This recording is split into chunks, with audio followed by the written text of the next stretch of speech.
جمہوری ملک میں جمہوریت ہو یا نہ ہو مگر اس خوشکن نظام کے باعث اختلاف کا حق بہرحال سب کو حاصل ہوتا ہے، اور آپ لوگ بھی اسی حق کو استعمال کرتے ہوئے میرے خیال سے اختلاف کر سکتے ہیں، لیکن جمہوریت جہاں آپ لوگوں کو اختلاف کا حق دیتی ہے وہیں مجھے بھی خیال کی آزادی بخشتی ہے، سو اسی حق کے تحت میں اپنے خیال کا اظہار کر رہا ہوں۔ میرے خیال میں اب وقت آ گیا ہے کہ ہم لوگ کسی بڑے حادثے سے پہلے ملک کے آئین میں ترمیم کرتے ہوئے ملک میں رائج حقیقی طبقاتی تقسیم کو تسلیم کرتے ہوئے اسے قانونی اور تحفظ دے دیں، تاکہ ہر طبقے کو اپنی طاقت، مجبوری و اوقات، دائرہ کار اور آئندہ زندگی گزارنے کے طریقہ کار کا حقیقی علم ہو جائے، تاکہ وہ خواب و خیال اور تصوراتی زندگی سے باہر نکل کر اس ملک میں عملی طور پر زندگی گزارنے کا ہنر سیکھ سکے۔ میرے خیال میں ہمارے عوامی نمائندوں کو جو ابھی تک اپنی ذمہ داری صرف یہی سمجھتے ہیں کہ انہوں نے ترقیاتی فنڈز بٹورنے ہیں، نالیوں سے پیسے بنانے ہیں، سڑکوں اور گلیوں کے ٹھیکوں میں سے اپنا حصہ وصول کرنا ہے، گٹر بنواتے ہوئے اس میں ہاتھ مار کر اپنا کمیشن نکالنا ہے، اور زیادہ سے زیادہ یہ کرنا ہے کہ اس اسمبلی میں بیٹھ کر اپنی مراعات اور سہولتوں میں از خود اضافہ کرنا، تو وہ یہ سب کچھ بے شک کرتے رہیں، لیکن بہرحال وہ ایک قانون ساز ادارے کے رکن ہیں، اور الف سین حیثیت سے وہ اور کچھ نہ بھی کریں تو کم از کم ایک قانون ضرور پاس کروا لیں، اور ملک میں رائج طبقاتی تقسیم کو قانونی تحفظ فراہم کرتے ہوئے باقاعدہ 2 اقسام کے قوانین، 2 قسم کا نظام عدل اور 2 طبقاتی سہولتوں اور مراعات کی غرض سے آئین میں ترمیم فرما دیں، تاکہ ہم جیسے بے حیثیت اور بے وقات لوگوں کو یہ میں دی گئی برابر کے شہری ہونے کی ضمانت کی خوشکن غلط فہمی اور اس کے نتیجے میں روز روز کی پیدا ہونے والی فرسٹریشن سے نجات مل جائے، اور ہم لوگ اپنی اس اوقات میں آ جائیں جو ہمیں حقیقی طور پر حاصل ہے۔ ٹیکس چوروں و رشوت خوروں، ڈنڈے برداروں، منصفوں اور زوراوروں، سیاستدانوں، حکمرانوں اور مقدس گایوں کو ایک کیٹیگری اور ملک کی باقی بچ جانے والی بے حیثیت عوام کو بھی کیٹیگری کا شہری قرار دے کر ان کے معاملات کو 2 طبقاتی نظام کے تحت چلایا جائے،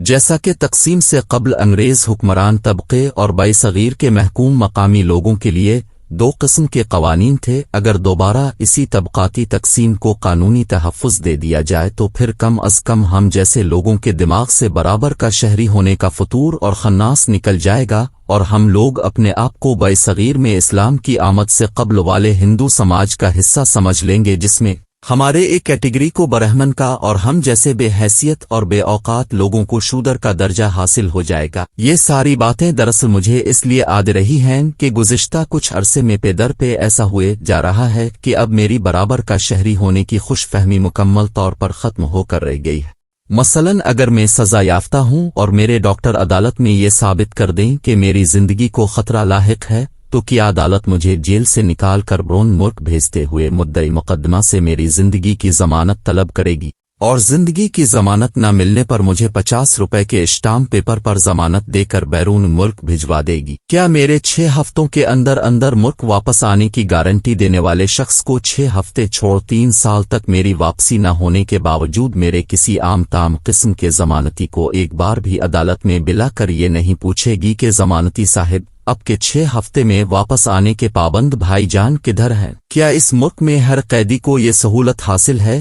کہ اس کی بیماری کی صورت میں ضمانت ہو جانے کے بعد اس کے کسی اور سزا یافتہ عزیز کو اپنے بیمار ضمانت شدہ عزیز کی تیمارداری کے لیے رہا کر دیا جائے، اور بیمار برون ملک جا کر واپس آنے سے انکاری ہو جائے، اور تیماردار اپنے بیمار کی غیر موجودگی میں ضمانت برائے تیمارداری پر مزے کرتا رہے؟ کیا یہ سہولت اس عاجز کو حاصل ہو سکتی ہے کہ وہ عملی طور پر مفرور ہو اور اسے سفارتی پاسپورٹ جاری کر دیا جائے اور جان کو خطرہ ٹائپ لاحق بیماری کے طفیل ملنے والی ضمانت پر برون ملک جائے اور سفارتی پاسپورٹ پر یورپ میں موج میلا کرتا پھرے اور ضمانت دینے والی عدالت کوئی ایکشن نہ لے؟ کیا یہ ممکن ہے کہ عدالت سرکار کو میرے جیسے عام بندے کو گرفتاری سے 10 دن قبل اطلاع دینے کا پابند کرے؟ اور کیا یہ ممکن ہے کہ جس روز مجھ پر فرد جرم لگنی ہو اس روز مجھے ملک کا وزیر اعظم اور صوبے کا وزیر اعلیٰ لگا دیا جائے؟ آپ یقین کریں میں کچھ کر تو نہیں سکتا مگر کرتا ضرور ہوں۔ مجھے فرسٹریشن بھی ہوتی ہے،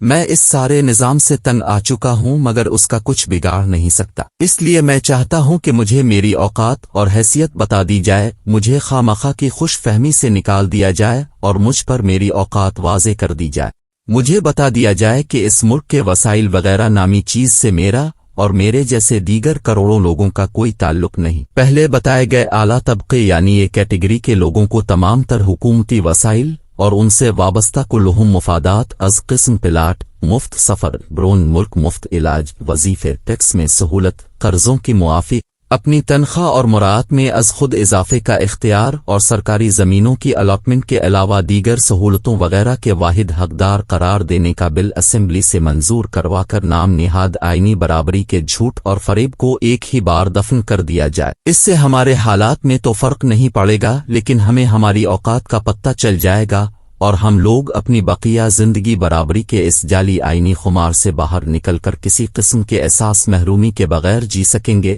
اور شاہ رخ جتوئی کی رہائی پر، ناظم جوکھیوں کے قتل کے ملزمان کی باعزت بریت پر، اور کوئٹہ شہر میں ٹریفک انسپکٹر کو گاڑی تلے روندنے والے عبدالمجید اچکزئی کی 3 دن بعد ہونے والی ضمانت اور پھر باعزت رہائی وغیرہ جیسی باتیں سن کر اور خبریں پڑھ کر کرنا بند کر دیں گے۔ کیا مزیدار قوم ہے اور اس کے کیا شاندار لیڈر ہیں۔ غریب کو ٹیکس سے لے کر بل تک کسی چیز میں رعایت نہیں، اور ادھر اپنی تنخواہوں میں از خود اضافہ کرنے اور اپنے الاؤنسز کو زمین سے آسمان پر لے جانے والے ان اراکین اسمبلی کو موٹر وے کے ٹال ٹیکس سے مستثن قرار دے دیا ہے، جو الیکشن پر کروڑوں روپے خرچ کر کے اسمبلیوں میں جاتے ہیں اور انہیں سفر کے لیے الاؤنس بھی سرکار سے ملتا ہے۔ پنجاب کے وزراء اور سابقہ وزرائے اعلیٰ کی مراعات میں اضافے کے لیے یا پس میں ہما وقت دست و گریبان رہنے والے سارے اراکین اسمبلی اکٹھے ہو جاتے ہیں، اور سیلاب سے تباہ حال صوبہ پنجاب کا محکمہ سوشل ویلفیئر، جس کے بارے میں اس عاجز کو غلط فہمی تھی کہ وہ عوام کی فلاح و بہبود کے لیے بنایا گیا ہے، محکمہ خزانہ کو سمری بھجواتا ہے کہ وزیر اعلیٰ پنجاب کی سواری کی حالت بہت خراب و خستہ ہے اور تقریباً پیدل چلنے والا معاملہ درپیش آنے والا ہے، لہذا وزیر اعلیٰ پنجاب کے لیے نئے جہاز کا بندوبست کرنا از حد ضروری ہو چکا ہے، اس لیے 6 ارب روپے عطا فرمائے جائیں۔ میری تو صرف اتنی درخواست ہے کہ ہمیں بنیادی ضرورتیں فراہم کر کے جو بچتا ہے سارا لے لیں، لیکن آئین میں ایک اور ترمیم کر دیں۔ بس ایک ترمیم کا سوال ہے بابا۔